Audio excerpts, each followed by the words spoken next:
The first-place Falmouth Commodores took on the 0-6 Hyannis Harbor Hawks Thursday at Arnie Allen Diamond for the first warm summer game of the season. After two scoreless innings, Hyannis found themselves on the board first, when right fielder Zach Zellers laced a two-out double to left field. The next batter, Steve Wilkerson, skipped a single past Falmouth's diving shortstop, and Zellers scored, giving his team the 1-0 lead. But the lead was short-lived for the Harbor Hawks, as in the bottom of the third, Jared King, the leading hitter for the Commodores, knocked the first pitch he saw out of the park, the first homer of the season for the Kansas State sophomore.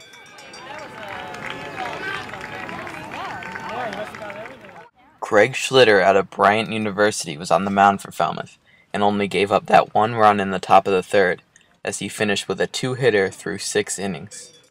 Schlitter walked 2 and struck out 8, improving his ERA to 2.25. In the bottom of the fourth, Falmouth scored 2 more without even recording a hit.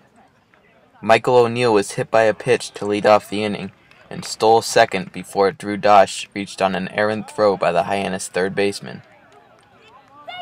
Brad Feger attempted to bunt the 2 base runners over, and ended up reaching first when the pitcher bobbled the ball, loading the bases with nobody out. The go-ahead run came home the easy way in the next at-bat, when Jonathan McGibbon took a 7-pitch walk, bringing O'Neill home.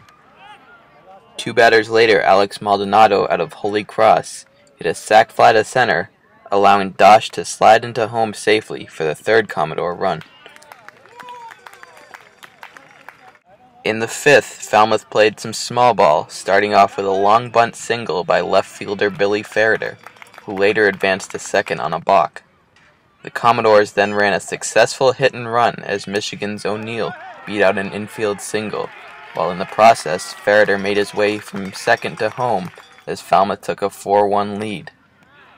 The bottom of the 7th was the most productive inning of the season thus far for the Commodores as they brought 10 batters to the plate, scoring 6 times on 8 hits. After Maldonado led off with a single, Jared King split the gap in left center with a double, bringing the speedy Maldonado all the way home from first.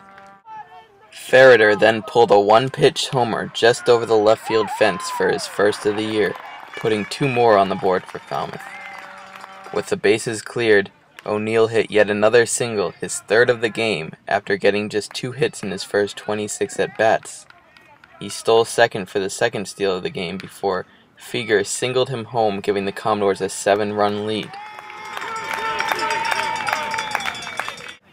McGibbon and Austin Anderson then hit back-to-back singles, Feger scoring on Anderson's 1-bagger.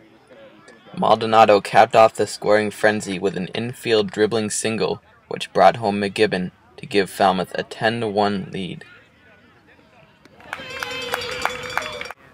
Hyannis scored 3 more times before the game was over, twice by way of the long ball, as D.J. Peterson and Dominic Jose homered in the 8th and 9th, respectively. But it was too much of a deficit for the Harbor Hawks, as Falmouth easily walked away with the 10-4 victory, as they remain the best team in the Western Division.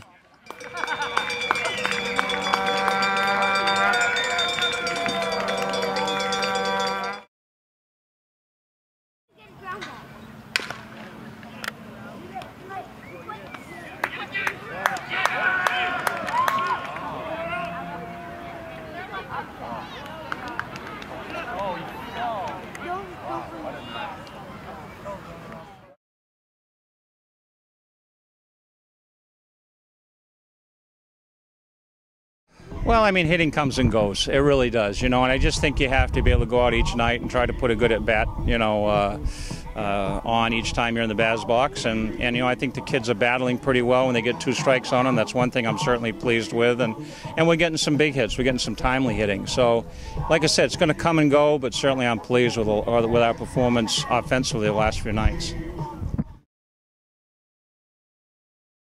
The ball's going to carry better on a night like this, but those balls were squared up. I mean, every ball that went out of the yard was just absolutely, killed. And that's not certainly taking anything away from the pitchers. I mean, I think a couple of kids are swinging the bat well, and and certainly, the balls that they hit out were hit well as also. So, hey, like I said, every night's going to be a little bit different. Tomorrow night we could be in a 1-0 game. I mean, you just never really know. One last thing, Jared King, he hit 202 last year. He's hitting in the high 400s right now. What's changed for him that you've seen over the past year? A year of experience, quite honestly. I mean, he's a different kid this year from an experience factor. Last year he really started to play well and hit well, the last few weeks of the season and really hit well for us through the playoffs. And,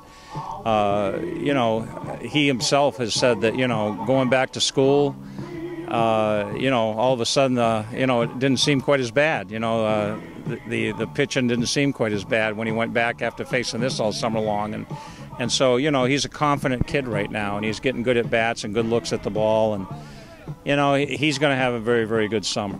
He's obviously opened some eyes already, I think. And, he's just a very, very good baseball player that can do a lot of different things. And, we're fortunate to have him. And like I said, he's going to have a really, really good summer.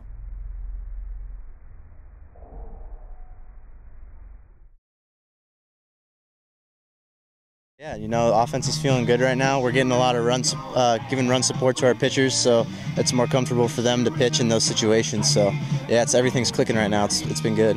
Now, I was actually checking out your stats last year, and you were actually third to last in the league in batting average last year amongst everyday players.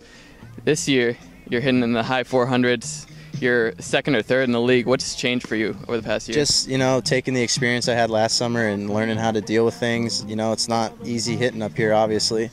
And, I incorporated that into my spring, and I had a good spring. And, just taking what I learned from and just going with it. So are you happy to be back on the Cape this summer? Yeah, absolutely. It's definitely a better start than last year, so I'm happy about that.